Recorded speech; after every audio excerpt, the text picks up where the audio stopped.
It's midnight, and you're lying in bed thinking about a conversation you had 6 hours ago, not a big one. Just a normal exchange with a coworker or a quick chat with a friend at lunch, but your mind keeps pulling it back up, rewinding to the exact moment you said that one sentence, and asking over and over, why did I say it like that? In this video, we'll look at why your mind does this, why it always seems to happen at night when there's nothing you can do about it anymore, and what's actually going on underneath a habit that feels harmless but can quietly wear you down. You start editing the conversation in your head. You imagine what you should have said instead, a version that sounds calmer, smarter, more likable. You picture the other person's face and try to read something into it, a flicker of confusion, a pause that felt half a second too long. Maybe you replay a joke that didn't land, or a question you answered too quickly, or a moment you laughed at the wrong time. None of it was dramatic. If you describe the conversation out loud to someone else, they'd probably shrug and say it sounded completely normal. Your mind doesn't treat it as normal.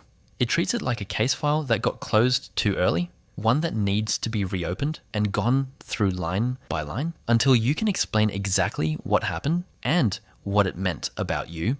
This kind of replaying is often described as rumination, which is really just the mind's attempt to resolve something that feels unfinished. When a conversation goes smoothly and you feel secure in it, your brain has no reason to hold on to it.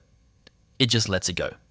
But when there's even a small amount of uncertainty about how you came across, your brain treats that uncertainty as unfinished business, something that still needs to be figured out before it can be filed away. Underneath that is something a bit more personal. For a lot of people who do this, there's a heightened sensitivity to how they're seen by others, sometimes called rejection sensitivity. It's not about being overly dramatic or insecure in a general sense. It's more that your nervous system is tuned to notice small social signals, the kind most people would miss entirely, and treat them as important. So a slightly flat response from someone else doesn't just register as neutral. It registers as a question your brain feels compelled to answer, and it will keep asking that question long after the other person has completely forgotten the conversation happened. Here's the part that's easy to miss. This habit isn't just anxiety for the sake of anxiety. In some way, it's your mind trying to protect you. If you can figure out exactly what went wrong, or convince yourself that nothing did, you get a small sense of control over something that otherwise feels completely out of your hands, which is how another person sees you. But that control is an illusion, and this is the part worth sitting with.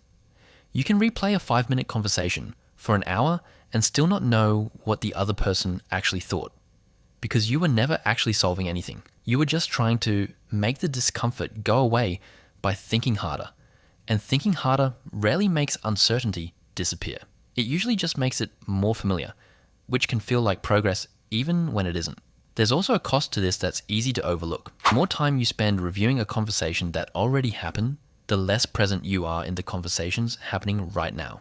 This isn't something you can talk yourself out of in one attempt, but it does help to notice the moment your mind picks the conversation back up, and instead of immediately reviewing it, just naming what's happening. Something like, I'm replaying this because I want reassurance that I didn't do anything wrong, not because there's new information to find. That alone doesn't erase the discomfort, but it interrupts the loop long enough to remind you that you're not investigating evidence.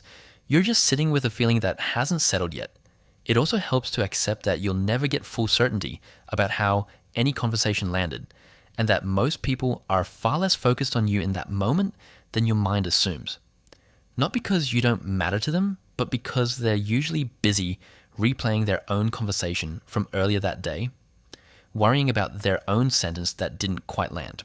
The truth is, the version of you that exists in someone else's memory is almost never as sharp or as critical as the version replaying in your own head at midnight.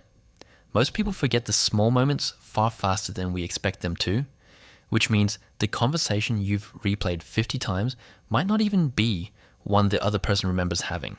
Maybe the goal isn't to stop the replay entirely, but to eventually recognize it for what it is.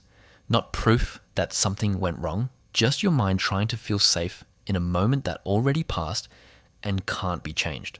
So the next time you catch yourself doing this, ask yourself, honestly, is this actually new information Or is it just the same worry wearing a different sentence? If this made you think, subscribe to keep discovering your inner self.